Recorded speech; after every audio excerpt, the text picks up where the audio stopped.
Hello, we're Michael and Don Kim. Welcome to our Introduction to Ballroom series. This is the basic or bronze level foxtrot. Now in this video, we're going to be doing 4 different sections. Our first section is going to concentrate on components or concepts for ballroom dancing in general. So if you already have our waltz DVD, then you won't need the first section. You can skip right over to the second section. If you don't have the waltz, then you'll definitely want to watch this section. It's going to give you a lot of good information. Stick around. We'll be right back.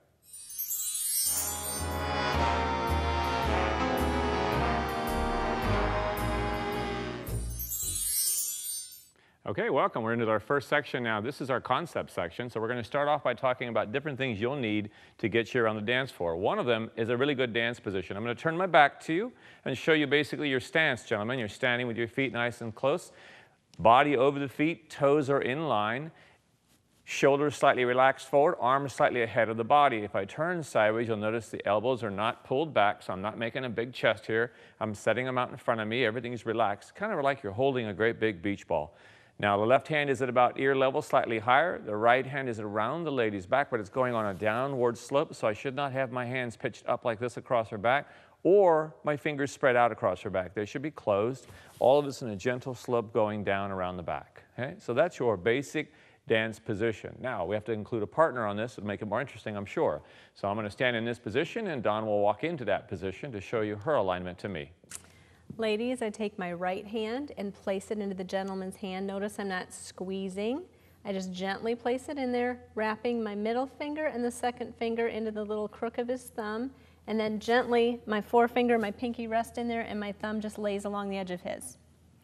Then I take my underarm and put it on his forearm and wrap my arm right around him, placing my fingers in a V right against this nice big muscle in his arm here.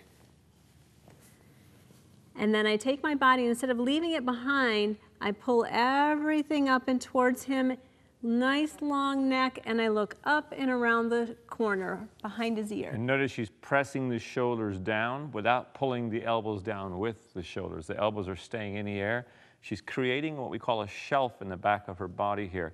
This is where the blade of the man's hand sends inside. It follows that shelf line and then folds lightly across the back. So now we have a nice top line here. I know right where my partner is. She's a little bit to my right side. If you notice, we're not nose to nose. She's looking around the corner as if she was looking at something behind my head, not across the room. I'm actually looking straight over the top of her right shoulder, between her shoulder and the break of her arm and her elbow. So right in this area, you don't want your head way off to the side because it creates stress in the neck. And you don't want to look at your partner, which most guys tend to do that anyway. When they're thinking, they'll be looking straight at you, even though they're not really looking at you, ladies. So guys, try to keep your head on this side. It's going to make a huge difference in some of your turning figures later. Holding the arms up, this is important for both partners. If I release her, she still has her arms up. So she's not depending on me. When she says she puts her forearm on me, her arm on me, it's just touching the fabric on my shirt. It's not pressing against the arm itself. The same thing for the man. I reach underneath, make contact. I don't try to lift her arms up. I just make contact with the arms. If you lift the arms, you're going to have to hold the arms for 3 minutes. And I can tell you right now, that's going to be real painful. So we want to just lightly touch, keep the hand up in the air. My left hand is turned just slightly towards the lady behind her, rather than having it pointed out this way.